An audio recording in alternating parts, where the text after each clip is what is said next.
Welcome back to movie motivers. இன்னைக்கு நம்ம ஒரு சமையல் சம்மந்தப்பட்ட படம் தான் பார்க்க போறோம். இந்த சமையல்ல கொஞ்சம் ரொமான்ஸ் இருக்கு, கொஞ்சம் ஃபன் இருக்கு, கொஞ்சம் சென்டிமெண்ட் இருக்கு. நம்ம சேனல்ல பார்க்குற ஃபர்ஸ்ட் சமையல் சம்மந்தப்பட்ட படம் இதுதான் நினைக்கிறேன். படமும் சூப்பரா இருந்துச்சு. ஒரு படத்துடைய கதையை சமையல் கூட கலந்து அதோட சுவையோட சேர்த்து பார்க்குற மாதிரி இருந்துச்சு. இது ஒரு வேற மாதிரி ஃபீலிங்னு சொல்லலாம். படத்துடைய பேரு நோ ரிசர்வேஷன்ஸ். இனிமே நம்ம கதைக்குள்ள போயிடலாம். சில செஃப்ஸ்லாம் இதை லவ் பேர்ட்ஸ்னு சொல்லுவாங்க. ஒரு அற்புதமான ரொமான்டிக் டிஷ். நல்லா சமைக்கப்பட்டு வெண்ணெய் மாதிரி மெதுன்னு இருக்கும். அதை நல்லா வறுத்து நீங்க அரிசி கூடிய பார்லி கூடிய பரிமாறலாம். அல்லது நீங்க நல்லா வேக வச்சு பார்பிக்யூ மாதிரி ரெடி பண்ணலாம். உலகத்திலேயே மிகப்பெரிய பாவம் காடையை நீங்க தீய வைக்க கூடாது. நல்லா சமைக்கப்பட்டு அதோட நெஞ்சு பார்க்க பிங்கா இருக்கணும். அதுக்கு நீங்க நல்ல காடையை தேர்ந்தெடுக்கணும். அது நல்லா கறியோடய இருக்கணும். அதே டைம் ஈஸியா காய வைக்கவும் முடியணும். நான் மோஸ்ட் எல்லாத்தையும் வறுத்தெடுப்பேன். அப்பதான் நல்லா டேஸ்டா இருக்கும், மொறுன்னு இருக்கும். இதுக்கு சைட் டிஷ்ஷா காட்டு காளான தொட்டுக்க வச்சா சூப்பரா இருக்கும். ஒரு காடையை நீங்க பன்னியுடைய குடல்ல கூட சமைக்கலாம். அதோட ஈரப்பதம் போகாத மாதிரி பாத்துக்கும். அதுக்கப்புறம் நீங்க வெங்காயத்தை அரிஞ்சு வைக்கலாம். சூப்பரா இருக்கும் டிஷ். இப்ப கேட்டது எல்லாமே நான் சொல்லல, இந்த படத்துடைய ஹீரோயின் சொல்றாங்க. இவங்க தான் இந்த படத்துடைய ஹீரோயின். இவங்க பேரு கேட் ஆம்ஸ்ட்ராங். கேட் ஒரு ரெஸ்டாரண்ட்ல ஹெட் செஃபா வேலை செய்யறாங்க. இவங்க பாஸ்டா வார தெரபிஸ்ட் கிட்ட போகணும்னு சொன்னாங்க. சோ இவங்க தெரபிஸ்ட் கிட்ட இந்த மேட்டர் எல்லாத்தையுமே சொல்லிட்டுறாங்க. இப்ப இவங்க ரெஸ்டாரண்ட்ல எப்படி வேலை செய்யறாங்கன்னு காட்டுறாங்க. கிட்டத்தட்ட ஒரு மிலிட்டரி ஆபீசர் மாதிரி இருக்காங்க. லியா அந்த காடையை டேபிள் 9ல போய் வை. பீஃப் சமைச்சாச்சா இல்லையா, சீக்கிரம் சமைங்க. ஹே, இது ரொம்ப நேரம் சமைக்காதா? தெரியும் கல்லு மாதிரி ஆயிடும். இல்ல ரொம்ப ட்ரை ஆயிடும். இவங்க தான் ரெஸ்டாரண்ட்டுடைய பாஸ். இவங்க தான் கஸ்டமரை சமாளிச்சு பாத்துக்குவாங்க. அந்த கிச்சன்லேயே ஒரு ஃப்ரீசர் ரூம் இருக்கும். ஏதாச்சும் டென்ஷன் ஆனா அதுக்குள்ள போய்க்குவாங்க. நீ ஒரு மந்திரக்காரி கேட்டு, என் ஹஸ்பண்ட் எப்ப பார்த்தாலும் உன் சமையலை பத்தி தான் பேசிட்டே இருப்பாங்கன்னு சொல்லிட்டு எல்லாரும் பாராட்டுறாங்க. அப்ப ரெஸ்டாரண்ட்ல ஒருத்தர் இது சரியா சமைக்கவில்லைன்னு சொல்லிட்டு பிரச்சனை பண்ணிட்டுக்கிறான். கேட்டு அந்த சாப்பாடை பார்த்துட்டு இதுல ஒரு பிரச்சனை இல்லாத நல்லா தான் சமைச்சுக்குதுன்னு சொல்றாங்க. 140 டிகிரி அவன்ல 80 டிகிரி தண்ணியில 25 நிமிஷத்துக்கு பெர்ஃபெக்டா சமைக்கப்பட்ட சாப்பாடு இது. அதிகமாகவும் சமைக்கல, கம்மியாகவும் சமைக்கல. பார்க்க பிங்கா கரெக்டா இருக்கு. இதை கேட்டு அந்த கஸ்டமர் காண்டா எந்திரிச்சு போறான். தெருமுனையில ஒரு ரோட்டு கடை இருக்கும், அங்க போய் சாப்பிடுன்னு சொல்லிட்டு கலாய்க்கிறா. பாஸ் வேற இப்ப திட்டுறாங்க. உனக்கு எத்தனை டைம் சொல்றது சாப்பாடு நல்லா இல்லைன்னு சொன்னா இந்த மாதிரி பண்ணாத அப்படின்னு சொல்லிட்டு. இந்த சிட்டில நீ தான் one of the best chefs. ஆனால் தான் நீ என்ன இருக்கு, இல்லைன்னா உன்னை எப்பயோ வேலையை விட்டு தூக்கி இருப்பேன்னு சொல்றாங்க. எனது ஒன் ஆஃப் த பெஸ்டா? நான் தான் பெஸ்ட். என்னை அசிங்கப்படுத்தணும்னு இப்படி சொல்றீங்களா? அவங்க வேணும்னே நீ அசிங்கப்படுத்ததான் இப்படி சொல்றாங்க. நீங்க எது சொன்னாலும் கரெக்டா தான் செஃப். சோ இதுதான் கேட்டுடைய வாழ்க்கை. ஒரு சின்ன அபார்ட்மெண்ட்ல தான் வாழ்றாங்க. இதுதான் இவங்க வீடு. ரெஸ்டாரண்ட்ல வேலை செஞ்சு முடிச்சோடி லேட்டா தூங்கிட்டு காலையில 4:30 மணிக்கு அலாரம் வச்சு எந்திரிப்பாங்க. எந்திரிச்சு வாட்டி மார்க்கெட்டுக்கு போய் உங்களுக்கு தேவையான லாப்ஸ்டர் நண்டெல்லாம் பார்ப்பாங்க. அது எல்லாத்தையுமே ஹோட்டலுக்கு அனுப்ப சொல்லிடுவாங்க. அப்புறம் வீட்டுக்கு சமைக்க மீன் கொஞ்சம் வாங்கிட்டு போவாங்க. அப்புறம் வீட்டுக்கு போய் இவங்க சமைச்சிட்டு இருந்தா யாரோ கால் பண்றாங்க. யாருன்னு பார்த்தா இவங்க அக்கா கால் பண்றாங்க. இவங்க அக்கா பொண்ணு நைட்டு 9 மணிக்கு இவங்க வீட்டுக்கு வர போறாங்க. அதை பத்தி சொல்லிட்டுறாங்க. கேட்டோட கீழ் வீட்டுல ஒருத்தருக்கு அவனுக்கு 2 பசங்க இருக்காங்க. ஒய்ஃப் இல்ல. அவனை பார்த்தாவே இங்க திரும்ப ஓடிடுவாங்க. ஹே கேட், எங்க திரும்ப போற? இல்ல ஏதோ மறந்துட்டு அதான் எடுக்க போறேன். எனக்கு ஒரு தாய் பிளேஸ் தெரியும், அங்க போய் சாப்பிட போலாமா? இல்ல எனக்கு வேலை இருக்குது. அது மட்டும் இல்லாம அக்காவையும் அக்கா பொண்ணி கூப்பிடணும். சரி, இன்னைக்கு இல்லைன்னா நான் கண்டிப்பா உங்களை ஒரு நாள் கன்வின்ஸ் பண்ணி டின்னர் கூப்பிட்டு போவேன். என் ரூலே ஒரே பில்டிங்ல வாழ்ற மக்கள் கூட எல்லாம் வெளியே போக மாட்டேன். நல்ல ரூலா இருக்கு. ஆமா, ஏதோ மறந்துதா சொன்னீங்க. ஓ ஆமா, மறந்துட்டேன். அதோ போறேன். இவங்க வேணே மேலே போய் கதை ஓப்பன் பண்ற மாதிரி சத்தம் போட்டு மறுபடியும் க்ளோஸ் பண்ணிட்டு வந்துடுறாங்க. ஈவினிங் தெரபிஸ்ட் கிட்ட ஒரு டிஷ்ஷை கொடுத்து இதை சாப்பிட்டு பாருங்க அப்படின்னு சொல்லி கொடுக்குறாங்க. தெரபிஸ்ட் கேட்டுக்கிட்ட நீ ரிலேஷன்ஷிப்ல எவ்வளவு வருஷத்து மட்டும் இருந்தா அதை பத்தி சொல்லுன்னு சொல்றாங்க. ஒரு 3-4 வருஷம் இருக்கும். அவன் ரொம்ப டிமாண்ட் பண்ணா. அப்பார்ட்மெண்ட் விட்டு வெளியே வர சொன்னா. அதனால தான் பிரேக்அப் பண்ணிட்டேன்னு சொல்றாங்க. தெரபிஸ்ட் அந்த டிஷ்ஷை சாப்பிட்டு ஓ மை காட், இந்த சாஸ் செம்மையா இருக்குன்னு சொல்றாரு. அதுக்கப்புறம் இவங்க ரெஸ்டாரண்ட்ல எப்பயும் போல வேலை செய்யறாங்க. அப்ப யாரோ கால் பண்றாங்க. எங்க அக்கா தான் கால் பண்றா. அவகிட்ட நான் 9 மணிக்கு வந்துறேன்னு சொல்லுன்னு சொல்றாங்க. கேட்டு இது உனக்கான கால், நீட்டா பேசி ஆகணும் அப்படின்னு சொல்றாங்க. இவங்க அந்த காலை கேட்டுட்டு செம ஷாக் ஆயிடுறாங்க. ஸ்ட்ரெயிட்டா கேட்டு ஹாஸ்பிட்டலுக்கு போறாங்க. இவங்க அக்கா கார் ஆக்சிடென்ட்ல செத்து போயிட்டாங்க. பொண்ணு மட்டும் தான் பொழைச்சிருக்கா. அந்த பொண்ணு பேரு ஜோயி. இனிமே ஜோயியை கேட்டுதான் பாத்துக்கணும். டாக்டர் ஜோயியோட அப்பா யாருன்னு கேக்குறாங்க. அவங்க அப்பா இவங்க கூட இல்ல, அவங்க யாருன்னு எனக்கு தெரியாதுன்னு சொல்றாங்க. சோ அப்பா இவங்களை விட்டு பிரிஞ்சு போன வாட்டி அம்மா தான் இவங்களை சிங்கிள் பேரண்டா பாத்துட்டாங்க. பட் அவங்களும் போயிட்டாங்க. ஜோயி முடிச்ச வாட்டி அம்மா எங்க, அவங்க செத்துட்டாங்களா அப்படின்னு சொல்லிட்டு அழுவுறா. அதுக்கப்புறம் கேட்டு திரும்ப ரெஸ்டாரண்ட்டுக்கே போறாங்க. பாஸ் எதுக்கு வந்தா லீவ் எடுக்க வேண்டியதானே அப்படிங்கிறதுக்கு பரவாயில்லன்னு சொல்றாங்க. இவங்க வேலை செய்யும் போது இவங்க அக்கா குழந்தை பிறக்கும் போது ஃபர்ஸ்ட் எழுதின லெட்டர் ஞாபகம் வருது. டியர் கேட், குழந்தை ரொம்ப அழகா இருக்கு. இவளுக்கு நான் ஜோயின் பேர் வைக்க போறேன். ஜோயினா வாழ்க்கைன்னு அர்த்தம். நான் தனியா தான் ஜோயை வளர்த்தணும். ஒருவேளை எனக்கு ஏதாச்சும் ஆரிச்சுனா நீ தான் ஜோயை பாத்துக்கணும். ஏன்னா ஒன்ன விட்டா ஜோய்க்கு யாருமே இல்ல. நான் எவ்வளவு ஜோயை விரும்புறேனோ அந்த அளவுக்கு நீ விரும்புவேன்னு நினைக்கிறேன். I love you sis. Bye Christine. இந்த லெட்டர் படிச்சு இவங்க அந்த ஃப்ரீசர் ரூம்ல போய் அழுகுறாங்க. பாஸ் இவங்க அழுவுறதை பார்த்து நீ வேணா ஒரு வாரம் லீவ் எடுத்துக்கோ, இது ஒன்றும் சஜஷன் இல்லை, இது ஒரு ஆர்டர் அப்படின்னு சொல்றாங்க. ஸோ கேட்டு ஜோயி கூட டைம் ஸ்பெண்ட் பண்றாங்க. ஏதாச்சும் சமைச்சு போடவா அப்படிங்கிறதுக்கு வேணான்னு சொல்றா. நான் வீட்டுக்கு போக முடியுமான்னு ஜோயி கேட்டதுக்கு இல்ல முடியாது, ஏன்னா நீ தனியா இருப்ப, உங்க அம்மாவை நீ பாத்துக்க சொன்னாங்க. உன்னை நான் என் வீட்டுக்கு கூட்டிட்டு போய் பாத்துக்க போறதா சொல்றாங்க. ஸோ ஜோயை உங்க வீட்டுக்கு கூட்டிட்டு போறாங்க. இதுதான் கிச்சன், அப்புறம் இது லிவிங் ரூம், இது பாத்ரூம், அப்புறம் இதுதான் உன் பெட்ரூம். அதுக்கப்புறம் 2 பேரும் ஜோய் அம்மாவுடைய சமாதிக்கு போய் பார்க்குறாங்க. ஜோய் நிறைய பொம்மையெல்லாம் வச்சிருக்கா, அது எல்லாத்தையுமே வீட்டில் ஏத்துறாங்க. ஏகப்பட்ட பொம்மை வச்சிருக்கா, அது எல்லாத்தையுமே பெட்ரூம்ல வச்சுக்கிறா. டின்னர்ல ஜோய்க்கு மீன் சமைச்சு கொடுத்தா சாப்பிட மாட்டேங்கிறா, வேணான்னு சொல்றா. சரி ஜோய், நான் 2 நிமிஷம் ரெஸ்டாரண்ட்டுக்கு போயிட்டு வந்துடுறேன், நீ இங்கே இரு அப்படின்னு சொல்றாங்க. சரின்னு சொல்றா இவ்வளோ.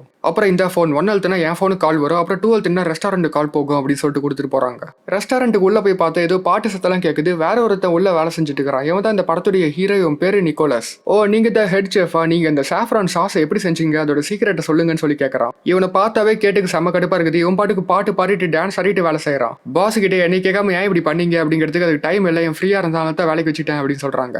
கேட்டு வர கடுப்புல அங்க இருந்த கஸ்டமர் கோட்டெல்லாம் வேக வேகமா கழட்டிட்டு இருக்காங்க. அப்புறம் ஒரு கண்ணாடி ரூம்குள்ள போய் 2 பேரும் கத்திக்கிறாங்க. அப்பதான் சத்தம் வெளியே வராதுன்ட்டு. நிக் ஒரு எக்ஸலண்டான சாய்ஸ், அது மட்டும் இல்லாம அவன் ஒரு இட்டாலியன் செஃப். சரி, இவன் எதுக்கு வேலைக்கு எடுத்தீங்க அப்படிங்கிறதுக்கு இவன் தான் அவன் கூட வேலை செய்யணும்னு சொன்னா அப்படின்னு சொல்றாங்க. அதுக்கப்புறம் இவங்க திரும்ப வீட்டுக்கே போயிடுறாங்க. ஜோய் அவ ரூமோட கதவு திறக்க முடியாத மாதிரி சேரெல்லாம் வச்சிடறா. இவங்க இன்னொரு டோர் வழியா உள்ள போய் பாக்குறாங்க. அவன் நல்லா தூங்கிட்டா. அவளுக்கு பக்கத்திலே ஒரு ஆல்பம் இருக்கு. அதுல இவங்க அக்காவோட போட்டோவும் இவ போட்டோவும் இருக்கு. அதை பார்த்துட்டு இருக்காங்க. அதுக்கப்புறம் கேட்டு அங்கேயே படுத்து தூங்கிடுறாங்க. ஜோய் தான் வந்து எழுப்பிடுறா. ஸ்கூலுக்கு போக டைம் ஆயிடுச்சு. ஸ்கூல் 9 மணிக்கு ஸ்டார்ட் ஆகும். இப்போ 8:20 ஆகுது.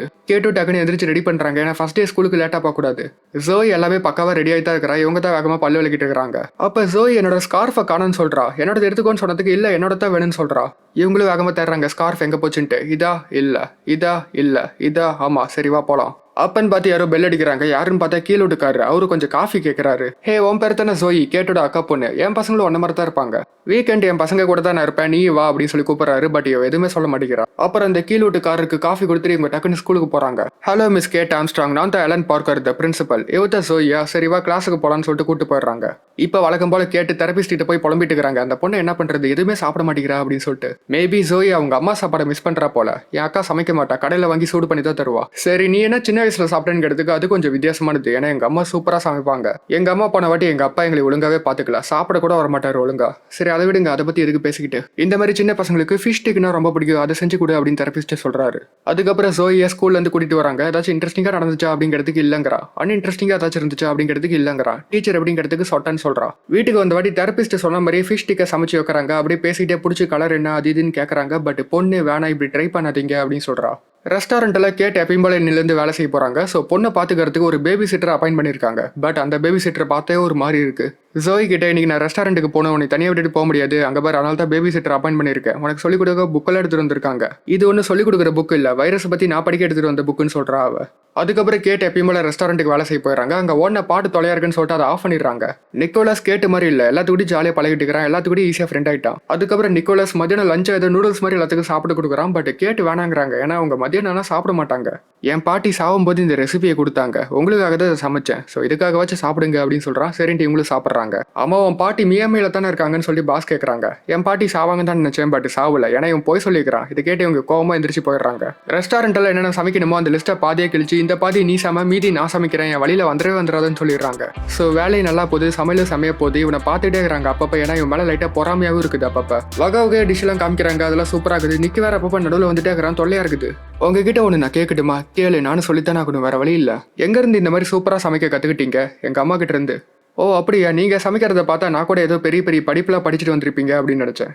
நான் படித்தேன், பட் ஆல்சோ எங்கள் அம்மா கிட்ட இருந்து கற்றுக்கிட்டேன். எங்கள் அம்மா சூப்பராக சமைப்பாங்க. நிக்கோலஸ் பக்கத்தில் இருக்கிறனால இவங்களால சரியாக வேலை செய்யவே முடியல, எல்லாம் உடையுது, ஸ்பேஸ் வேணும்னு சொல்லிட்டு தள்ளி போயிடுறாங்க. நீங்கள் ஏன் என் மேலே இவ்வளோ கோவமாக இருக்கீங்க? நான் ஒன்றும் கோவமா இல்லையே, பார்த்தா அப்படி தெரியலையே. இங்கே பாரு, இது என் கிச்சன், ரொம்ப கஷ்டப்பட்டு இந்த இடத்துக்கு வந்திருக்கேன், இது என்கிட்ட இருந்து எடுத்துக்க பார்க்காத. அப்புறம் இவங்க டென்ஷனாக அந்த ஃப்ரீசர் ரூம்க்கே போயிடுறாங்க. இவனும் அங்கே வந்து சமாதானப்படுத்திட்டு இருக்கிறான். இங்கே பாருங்க, நான் நினச்சிருந்தா எங்கே வேணா வேலை செஞ்சிருப்பேன், பட் உங்க கூட வேலை செய்யறத ஒரு பெருமைன்னு பார்த்தேன். உங்களுக்கு வேணான்னா சொல்லுங்க, நான் இங்கிருந்து போகிறேன் அப்படின்னு சொல்கிறான். பாஸ் என்னாச்சுன்னு சொல்லிட்டு வந்துடுறாங்க. நான் இங்கிருந்து போகிறேன்னு சொல்லிட்டு போகிறோம். ஹே நிக்கோலஸ், இது யார் ரெஸ்டாரண்ட், நீ இங்கிருந்து போக கூடாது. ரெஸ்டாரண்ட் உங்களுக்கு தான், பட் கிச்சன் அவளுது, அவ முடிவு பண்றத எல்லாமே.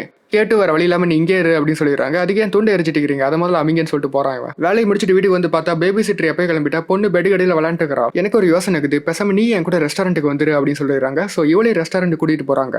இந்த பொண்ணு நான் எது சமைச்சாலும் சாப்பிடவே மாட்டேங்கிறா, பேசாம குழந்தைக்கு சாப்பிட்ற சாப்பாடை கொடுக்க வேண்டியது தானே, நீ என் தெரபிஸ்ட் மாதிரியே பேசாத. நிக்கோலஸ் ஜோயை சாப்பிட வைக்க ட்ரை பண்றான். வேண்டிய அவ பக்கத்துல போய் உட்காந்துட்டு அவ பாக்குற மாதிரியே சாப்பிட்றான். பாப்பா இதை ஒன்சப்படி நான் வேலை செஞ்சுட்டு வந்துறேன் அப்படின்னு சொல்லிட்டு கொடுத்துட்டு போயிடறான். இவ அத்தா சாகுன்னு சொல்லிட்டு அதுல இருக்கிறது எல்லாத்தையும் சாப்பிட்டுட்டு இருக்கிறா. எப்படி நிக்கோலஸ் அவன் ட்ரிக்கை யூஸ் பண்ணி பொண்ணை சாப்பிட வச்சுட்டான். கேட்டு தேங்க்யூன்னு சொல்றாங்க. சாப்பிட்டு முடிச்ச வாட்டி ஜோய் அங்கேயே தூங்கிடுறா. இவளை வீட்டுக்கு எடுத்துட்டு போய் இவங்க படுக்க வைக்கிறாங்க. காலையில 4:30 மணி ஆயிடுச்சு. இன்னைக்கு மீன் வாங்குற நாள். ஜோய் முடிச்சுட்டு தான் இருக்கிறா. ஸோ அவளே கூட்டிட்டு போறாங்க மார்க்கெட்டுக்கு. மீன்லாம் வாங்கி முடிச்சோட அப்படியே வீட்டுக்கு வந்து தூங்கிடுறாங்க. இப்போ ஸ்கூலுக்கு வர டைம் ஆயிருச்சு. சரி பரவாயில்ல, லேட் ஆனாலும் போ, யாராச்சும் கேட்டாங்கன்னா ஏன் தப்புன்னு சொல்லிடு அப்படின்னு சொல்லி அனுப்பி வைக்கிறாங்க. ஜோயை ஸ்கூலை விட்டுட்டு அப்படியே ஸ்ட்ரைட்டா ரெஸ்டாரண்ட்டுக்கு போயிடுறாங்க. அங்க வேலை செஞ்ச ஒருத்தவங்களுக்கு பிரசவ வலி வந்துருச்சு. அவங்கள ஹாஸ்பிட்டல்ல சேர்த்துட்டு இவங்க பாடி எல்லாத்தையும் மறந்து வீட்டுக்கு வந்துடுறாங்க. அப்புறம் தான் தெரியுது பொண்ணை கூட்டு வரணும்னு ஸ்கூல்ல இருந்து. ஸோ டக்குன்னு ஒரு டாக்ஸி பிடிச்சு போய் பாக்குறாங்க. ஸ்கூல்ல இருந்து எல்லாருமே போயிட்டாங்க. இவங்க மட்டும் தனியா உட்காந்துட்டு இருக்கிறா. நீ என்ன மறந்துட்டல? இல்ல லியாக்கு குழந்தை பிறந்துச்சு, அவங்கள ஹாஸ்பிட்டல்ல சேர்த்து வந்த, இருந்தாலும் நீ என்ன மறந்துட்டல? ஆமா ரொம்ப ரொம்ப சாரி அப்படின்னு சொல்றாங்க. இவ கோவமா நடந்து போறா. வீட்டுக்கு வந்த வாட்டி ஜோய் ரொம்ப கோச்சுக்கிட்டா. சரி நான் தப்பு பண்ணிட்டேன், அதுக்கு பதிலாக நீ ஏதாச்சும் ஆசை கேளு, நான் நிறைவேற்றுறேன் அப்படின்னு சொல்றாங்க. ஆசையை எப்ப கேட்கணும்? எப்ப வேணா கேட்கலாம். சரி நான் அப்புறம் கேட்கறேன்னு சொல்றா. அதுக்கப்புறம் வாழ்க்கை ரொம்ப ஜாலியா போகுது. ஜோய் அந்த ரெஸ்டாரண்ட்லயே டைம் ஸ்பெண்ட் பண்றா. நிக்கோலஸ் ஜோய் நல்ல ஃப்ரெண்ட்ஸ் ஆயிராங்க. செம்மையா என்ஜாய் பண்றாங்க. இவன் பொண்ணு கூட சேர்ந்து பாட்டு பாடிட்டு டான்ஸ் ஆடிட்டே வேலை செய்யறான். மதிய சாப்பாடு சாப்பிடாம இருந்த கேட்டி வற்புறுத்தி சாப்பிட வச்சுறாங்க. அவங்களும் சாப்பிட்றாங்க. பொண்ணு கேட்டுக்கிட்ட நாளைக்கு நீங்க வேலை செய்ய மாட்டீங்கல்ல? நிக்கோலஸ் வேலை செய்ய மாட்டால? ஆமா, ஏன்னா நாளைக்கு சண்டே. அப்ப இதுதான் என்னுடைய ஆசை, இதை நிறைவேற்றுங்கன்னு சொல்லிட்டு ஒரு ஆசையை சொல்றா. அது என்ன ஆசைனா நிக்கோலஸை இவங்க வீட்டுக்கு கூப்பிட்டு எல்லாரும் சமைச்சு சாப்பிடணும் நிம்மதியா. சோ இந்த விஷயத்த நிக்கோலஸ் கிட்ட சொல்றாங்க. நிக்கோலஸ் சமைக்க தேவையான எல்லா பொருட்களும் வாங்கிட்டு வந்துடுறான். நிக்கோலஸ் கூட ஒரு டப்பர் வேற எடுத்துட்டு வந்திருக்கான். அந்த டப்பர் வேற தொடாதுன்னு சொல்லிட்டு அது ஃப்ரிட்ஜுக்குள்ள வச்சிடறான். இன்னைக்கு நைட்டு நானும் ஜோய் மட்டும் தான் சமைக்க போறேன்னு சொல்லிட்டு 2 பேருமே சமைக்கிறாங்க. 2 பேரும் ஜாலியா வேலை செய்யறாங்க. மாவுல பிசைறாங்க. அப்படியே மாவு தூக்கி போட்டு விளையாண்டுக்கிறாங்க. எல்லாம் ரெடி பண்ண வாட்டி ஜோய் கேட்ட கண்ணை மட்டும் சொல்லி கூட்டு போறா. இவங்களும் போய் பார்த்தா செம்மையா செஞ்சிருக்காங்க. அங்க இருக்கிற பெட்ஷீட் எல்லாம் வச்சு டென்ட் மாதிரி செஞ்சிருக்காங்க. சொல்ல போனா இது ஒரு சஃபாரில உட்காந்து சாப்பிட்ற மாதிரி தான். பிளேட் கூட தேவையில்ல, அப்படியே எடுத்து சாப்பிட்றதான். பீஸா செஞ்சிருக்காங்க. அது நல்லா இருக்குன்னு சொல்லிட்டு இவங்களும் சாப்பிட்றாங்க. அப்புறம் நிறைய கதையெல்லாம் பேசுறாங்க, கேம் ஆடுறாங்க, ஜாலியா செம்மையா என்ஜாய் பண்றாங்க. அந்த இடத்த சுத்தி கேண்டில்ஸ் எல்லாம் வச்சு ஜோயோட டாய்ஸ்ல வச்சு அந்த இடமே பார்க்க சூப்பரா இருக்கு. நல்லா விளையாண்டு முடிஞ்ச வாட்டி ஜோய் அப்படியே தூங்கிடுறா. அவளை பெட்ல படுக்க வச்சிடறாங்க. இப்பதான் நிக்கோலஸ் அவன் எப்படி சமையல் கத்துட்டாங்கிற கதையை சொல்றான். நானும் எல்லாரும் மாதிரி தான் சமையலுங்கிறது பொண்ணுங்களுக்கு நினைச்சிட்டு இருந்தேன். அதுக்கப்புறம் ஸ்கூல் படிச்சுட்டு இட்டாலிக்கு போனேன். என் கரியர் மொத்தத்தையுமே சோஃபின்னு ஒரு பொண்ணுக்காக அர்ப்பணிச்சேன். அவதான் என் ஃபர்ஸ்ட் லவ். அவங்க அப்பா ஒரு சின்ன ஹோட்டல் வச்சிருந்தாரு. But பிரில்லியன்டான chef. அவர் தான் எல்லாத்தையுமே சொல்லி கொடுத்தாரு. சோஃபி அவங்க அப்பா கிட்ட இது என் ஃப்ரெண்டுன்னு சொல்லி இன்ட்ரடியூஸ் பண்ணா. ஸோ அவங்க கிச்சன்ல எனக்கு ஒரு வேலை கிடைச்சிச்சு. சாப்பாடு மேல எனக்கு காதலே ஏற்பட்டுச்சு. இட்டாலியன் ஃபுட் எல்லாமே இட்டாலியன். அப்ப அந்த சோஃபிக்கு என்னாச்சு, அவங்க அப்பாக்கு எங்க மேட்டர் தெரிஞ்சு போயிருச்சு. ஸோ என்னை வேலையை விட்டு தூக்கிட்டாரு. பட் நல்ல விஷயம், அதுக்கப்புறம் எனக்கு நிறைய வாய்ப்பு கிடைச்சிச்சு. மிலன்ல வேலை செஞ்ச 2 வருஷம். சரி நீயே ஒரு சொந்தமா கிச்சனுக்கு ஹெட்டா மாற வேண்டியதானே அப்படிங்கிறதுக்கு அதுக்கு எனக்கு வாய்ப்பு கிடைக்கலன்னு சொல்றான். இப்பதான் அந்த டப்பர் வேறக்குள்ள என்ன இருக்குன்னு சொல்லி காட்டுறான். அதுக்குள்ள ஒரு டெசர்ட் இருக்கு. அது பேரு டிரமிஷு. 2 பேர் பேசிக்கிட்டே அந்த டெசர்ட்டை சாப்பிட்றாங்க. அது பார்க்க இது கேக்கு மாதிரி தான் இருக்கு. இட்டாலியில டிரமிஷுனா கடவுளுடைய சாப்பாடுன்னு அர்த்தம். சும்மா தானே சொல்றேன்? ஆமா சும்மா தான் சொன்னேன். கேட்டுக்கும் நிக்கோலஸை பிடிக்க ஆரம்பிச்சிருச்சு. கிட்டத்தட்ட அவனை லவ் பண்ற ரேஞ்சுக்கு போயிடுறாங்க. அதுக்கப்புறம் அவங்க இருந்து கிளம்பிடுறான். ஸோ கேட்டு தெரபிஸ்ட் கிட்ட இவன் ரொம்ப அன்பிரடிக்டபிளா இருக்கிறான் அப்படின்னு சொல்றாங்க. வாழ்க்கையே அப்படித்தானே அப்படின்னு அவர் சொல்றாரு. இதுல வேடிக்கையான விஷயம் என்னன்னா அவனுடைய டார்ச்சர்லாம் எவ்வளவு நாள் தாங்குவான்னு சொல்லிட்டு கலாய்க்கிறாரு. அடுத்த நாள் ஜோயை ஸ்கூல்ல விட போனா பிரின்சிபல் இவங்க கிட்ட பேசணும்னு சொல்றாங்க. ஜோயி ஸ்கூல்ல தூங்கிட்டே இருக்கிறா. ஏன்னு கேட்டா ரெஸ்டாரண்ட்ல வேலை செஞ்சதா சொல்றா. இனிமே இப்படி ஆனிச்சுன்னா சைல்டு ப்ரொடெக்டிவ் சர்வீஸ் தான் கூப்பிடணும். அவங்க ஜோயை ஒரு ஹோம்ல சேர்த்திருவாங்க. சாரி மேடம், இனிமேட்டு இந்த மாதிரி ஆகாதுன்னு சொல்லிட்டு இவங்களும் அங்க இருந்து போயிடுறாங்க. ஸோ கேட்டு ஜோய் கிட்ட இனிமே என் கூட ரெஸ்டாரண்ட்டுக்கு வராத, வந்தீங்கன்னா உங்ககிட்ட இருந்து நீ பிரிச்சிருவாங்க அப்படின்னு சொல்றாங்க. இதை கேட்டு ஜோய் என்னை உனக்கு பிடிக்கல, அதனால தானே இப்படி பண்ற அப்படின்னு சொல்லிட்டு கோவமா ஓடுறா. ரோடுன்னு கூட பார்க்காம ஜோய் அப்படியே ஓடுறா. நல்ல எந்த காரும் அவளை இடிக்கல. அவளை பிடிச்சி எதுக்கு இப்படி பண்ற அப்படின்னு கேட்டா என்னை விட்டு நீ எனக்கு வேணா, எனக்கு அம்மா தான் வேணும்னு சொல்றா. அப்புறம் வீட்டுக்கு வந்த வாட்டி எதுவும் பேச மாட்டேங்கிறா. அவங்க அம்மாவுடைய ஆல்பம் எடுத்து பார்த்துட்டு இருக்கிறா. இப்போ இவங்களுக்கு ரெஸ்டாரண்ட் போக வர டைம் ஆச்சு. ஸோ கீழ் வீட்டுக்காரர் கிட்ட ஜோய்க்கு எனக்கு சண்டை வந்துருச்சு, அவளை நீங்க பாத்துக்கோங்க, நான் ரெஸ்டாரண்ட்டுக்கு போகணும்னு சொல்றாங்க. இவரும் பாத்துக்கிறாரு. ரெஸ்டாரண்ட்ல வேலை செஞ்சு முடிச்ச வாட்டி ட்ரிங்க்ஸ் சாப்பிடலாமா அப்படின்னு சொல்லிட்டு நிக்கோலஸ் கேட்கறான். இவங்க ஃபர்ஸ்ட் வேணாம் தான் சொல்றாங்க. பட் இவன் எப்படி பேசி ஒத்துக்க வச்சிடறான். 2 பேரும் நல்லா சாப்பிட்டு சரக்கடிச்சு ஃபுல் போதை ஆயிட்டாங்க. இப்ப அப்படியே தள்ளாடிக்கிட்டே வீட்டுக்கு வந்துடுறாங்க. அந்த கீழ் வீட்டுக்காரர் சொன்ன மாதிரியே பொண்ணை பாத்துக்கிட்டாரு. கேட்டுக்கு நிக்கோலஸை ரொம்ப பிடிச்சி போயிருது. அவனை லவ் பண்ண ஆரம்பிச்சிடறாங்க. ஜோய் அன்னைக்கு நைட்டு தூங்காம ஜோயி அவங்க அம்மாவும் ரெக்கார்ட் பண்ண ஒரு வீடியோ பார்த்துட்டு இருக்கிறா. அதை பார்த்து வளர்ந்துட்டு இருக்கிறா. கேட்டு போய் சமாதானப்படுத்துறாங்க. எப்படியோ 2 பேரும் சமாதானம் ஆயிடுறாங்க. நான் இன்னைக்கு ஸ்கூலுக்கு போல லீவ் போட்டுக்கிறேன்னு பொண்ணு சொல்றான். நானும் இன்னைக்கு வேலைக்கு போல லீவ் போட்டுக்கிறேன்னு சொல்றாங்க. 2 பேரும் ஒன்னா டைம் ஸ்பெண்ட் பண்றாங்க. 2 பேரும் வீட்டிலேயே கேம் ஆடுறாங்க. இப்படி ஒருத்தர் நல்லா புரிஞ்சுக்கிட்டு கனெக்ட் ஆகுறாங்க. பில்லோ ஃபைட் பண்ணிட்டு ஜாலியா விளையாடுறாங்க. 2 பேருமே நல்ல ஃப்ரெண்ட்ஸ் ஆயிட்டாங்க. ஒரு பக்கம் ரெஸ்டாரண்ட்ல கேட்டு இல்லாமே நிக்கோலா செம்மையா சமைக்கிறான். அவனை எல்லாத்தையுமே பாத்துக்கிட்டான். பாஸே இவனை பாராட்டுறாங்க. நீ செஞ்சது எல்லாமே சூப்பரா இருந்துச்சுன்னு சொன்னாங்க. பேசாம நீங்க பெர்மனண்டா வேலை செஞ்சிரு அப்படின்னு சொல்றாங்க. பட் நிக்கோலாஸ் அந்த ஆஃபர் எடுத்துக்கல. எதுவா இருந்தாலும் நான் கேட்டு சொல்றேன்னு சொல்றான். அன்னைக்கு நைட்டு நிக்கோலஸ் திரும்ப கேட்டு வீட்டுக்கே வரா. 2 பேரும் சாப்பிட்டுக்கிட்டே அப்படியே ரொமான்ஸ் பண்ணிட்டுக்கிறாங்க. கேட்டுடைய கண்ணை கட்டி சாப்பாடை ஊட்டி விட்டு இதுல என்னென்ன இருக்குன்னு சொல்லிட்டு விளையாண்டுக்கிறான். அதுக்கப்புறம் காலையில இவனு ஜோயி பேன் கேக் ரெடி பண்றாங்க. எல்லாரும் அந்த பேன் கேக்ஸை சாப்பிடுறாங்க. இப்ப இவங்க 3 பேருமே ஒரு நல்ல ஃபேமிலியா மாறிடுறாங்க. போட்டோ எல்லாம் எடுத்துக்கிறாங்க நிறைய. இப்பதான் கேட்டு அவங்களுடைய சாஃப்ரான் சாஸுடைய சீக்கிரட்டை சொல்றாங்க. ஒரு சைனீஸ் கடையில கேஃபீர் லைம் லீவ்ஸ்ன்னு சொல்லிட்டு ஏதோ ஒரு இலையை வாங்குறாங்க. அது தமிழ்ல கொழுமிச்சை அல்லது கொழிஞ்சி பழம்னு சொல்லுவாங்க. ஸோ அதுதான் அந்த சாஸுடைய சீக்ரெட். அப்புறம் 3 பேருமே பெடல் பண்ணி ஓட்டுற மாதிரி ஒரு சைக்கிளை காட்டுறாங்க. அந்த சைக்கிள் பார்க்கவே வித்தியாசமா செம்மையா இருக்கு. போற வழியில ரோட்டில் ஒருத்தர் சூப்பரா டிராயிங் வரைகிறாரு. அதை பாக்குறாங்க இவங்கலாம். அதுக்கப்புறம் திரும்ப இவங்க ரெஸ்டாரண்ட்டுக்கே போனா எல்லாருமே நிக்கோலஸ் கிட்ட தான் ஐடியா கேட்கறாங்க. இதை பார்த்து இவங்களுக்கு செம்ம கோவம் ஆயிடுது. பாஸே இவங்க கிட்ட எதுவாக இருந்தாலும் கேட்கறாங்க. இவனு கேட்டு சொல்றேன்னு சொல்லிட்டு சமாளிக்கிறான். 2 நாள் லீவ் போட்டேன், அதுக்குள்ள எல்லாருமே உன்னை பத்தியே கேட்கறாங்க அப்படிங்கிறதுக்கு இல்ல அவங்க தான் பெர்மனண்டா வேலை தரேன்னு சொன்னாங்கன்னு சொல்றான். சொந்தமா ஒரு வேலையை திடிக்க மாட்டேன், இதுக்கு என்னோட வேலையை பிடிங்க பாக்குறேன்னு சொல்லிட்டு இவங்க கண்டபடி திட்டிடுறாங்க. நிக்கோலஸ் இவகிட்ட எது சொல்லி புரிய வைக்காம சோகமா அந்த ரெஸ்டாரண்ட் விட்டே போயிடுறான். கேட்டு வீட்டுக்கு போற வரைக்கும் சோயை பக்கத்து வீட்டுல இருந்து ஒரு பாட்டி தான் பாத்துக்கிட்டாங்க. அப்புறம் வீட்டுக்கு போன இடத்த தெரியுது, அவன் ஒரு வாய்ஸ் மெசேஜ் அமைச்சிருக்கான். அதில் அவங்க வேலை கொடுத்தாங்க, பட் நான் அதை ஏற்றுக்கலன்னு சொல்லி அமைச்சிருக்கான். இப்போதான் புரியுது இவங்க தெரியாமல் வார்த்தையை விட்டுட்டாங்கன்ட்டு. பாஸ் வேற அவன் போயிட்டா வேற யாராச்சும் அவனை மாதிரியே வேலைக்கு எடுன்னு சொல்கிறாங்க. கேட்டும் நிறைய பேர் இன்டர்வியூ எடுத்து பார்க்குறாங்க, பட் யாருமே செட் ஆகவே இல்லை. ஜோயே நிற்க எங்க அப்படிங்கிறதுக்கு எங்கள் 2 பேத்துக்கு சண்டை அப்படின்னு சொல்கிறாங்க. அவன் வருவானா மாட்டானா அப்படிங்கிறதுக்கு வரமாட்டான்னு சொல்கிறாங்க. அடுத்த நாள் காலையில் ஜோயி வேற காண இவங்களுக்கு செம பயமாடுது. நிக்கோலஸே கூப்பிட்றாங்க தரத்துக்கு. ஸ்கூலு ரெஸ்டாரண்ட்டை விட்டு அவளுக்கு எதுவுமே தெரியாது அப்படின்னு சொல்லிட்டு இவங்க அழுகுறாங்க. பேசாம நம்ம வீட்டுக்கே போய் பார்க்கலாம்னு சொல்லிட்டு வீட்டுக்கு போய் பார்க்குறாங்க. பொம்மை விட்டுட்டு அவள் எங்கேயுமே போக மாட்டாள், எங்க போயிருப்பான்னு சொல்லிட்டு யோசிக்கிறாங்க. அப்பதான் ஒரு ஐடியா வருது, அவங்க அம்மாவுடைய சமாதிக்கு போறாங்க. அங்க போய் பார்த்தா ஜோய் அங்கதான் இருக்கா. இங்க என்ன பண்ற, எனக்கு ரொம்ப பயமாயிருச்சு அப்படின்னு சொல்லி இவங்க சொல்றாங்க. எனக்கு எங்க அம்மாவை மறந்துடும்ட்டு பயமா இருக்கு அப்படின்னு அவ சொல்றா. இல்ல யாரும் மறக்க மாட்டோம், நீ எப்போனா இங்க வா அப்படின்னு சொல்றாங்க. வீட்டுக்கு வந்த வாட்டி நிக்கோலஸ் கிட்ட கேட்டு சாரின்னு சொல்றாங்க, பட் அவன் தேங்க்யூன்னு சொல்றான். நீ சொன்ன மாதிரி எனக்கு ஒரு சொந்தமான கிச்சன் வரப்போகுது, சான் பிரான்சிஸ்கோல எக்ஸிக்யூட்டிவ் செஃபா வேலை செய்ய போறேன், நீ இல்லாம எதுவுமே நடந்திருக்காது அப்படின்னு சொல்றான். இது கேட்டு இவங்க வந்து போயிடுறாங்க. ஏன்னா இனிமே இவனை பார்க்கவே முடியாது. இந்த சோகத்துல இவங்க வேலை செய்யும் போது ஒருத்தன் கறி சரியா ஃப்ரெஷ்ஷாவே இல்லைன்னு சொல்லிட்டுக்கிறான். இவங்களும் நிறைய டைம் சமைச்சு கொடுக்குறாங்க, பட் அப்பயும் ஃப்ரெஷ்ஷா இல்லைன்னு சொல்லிட்டுக்கிறான். கேட்டு கோவம் வந்து கடைசியா ஒரு பச்சை கறி எடுத்துட்டு போய் அவன் டேபிள் முன்னாடி வச்சு இதுக்கு மேல ஃப்ரெஷ்ஷான ஒரு கறி இல்லவே இல்லைன்னு சொல்றாங்க. பாஸ் என்ன பண்றேன்னு பார்க்கும்போது எனக்கு வேலையை வேணா ஒரு டேஷ் வேணாம்னு சொல்லிட்டு போயிடுறாங்க ரெஸ்டாரண்ட் விட்டு. கடைசியா கேட்டு நிக்கோலஸ் கிட்டே போய் என் வாழ்நாள் இந்த மாதிரி பண்ணணும்னு எதிர்பார்க்கவே இல்லை, இந்த சாஃப்ரான் சாஸ் அவங்க கிட்ட கொடுத்துட்டு சான் பிரான்சிஸ்கோ போவதுன்னு சொல்ல வந்தேன்னு சொல்றாங்க. அப்புறம் என்ன இவங்க 2 பேரும் ஒன்னாயிடுறாங்க. இவங்க 2 பேரும் சேர்ந்து ஒரு தனி ரெஸ்டாரண்டே ஓபன் பண்ணிடுறாங்க. இவங்க 3 பேத்தி பேரையுமே அந்த ரெஸ்டாரண்ட்டுடைய பேரை வச்சிடறாங்க. இதோட இந்த படம் முடியுது. இந்த படம் பார்த்தது மூலியமா கண்டிப்பா எல்லாத்துக்கும் பசி எடுத்திருக்கும். ஏன்னா அவ்வளவு வெரைட்டியா நிறைய சாப்பாடெல்லாம் காமிச்சாங்க. ஒரு ஸ்டொமக் வார்மிங் டங் வார்மிங் படம்னு சொல்லிக்க வேண்டியதுதான். மீண்டும் உங்களை அடுத்த வீடியோவில் சந்திக்கிறேன். Signing off VJ.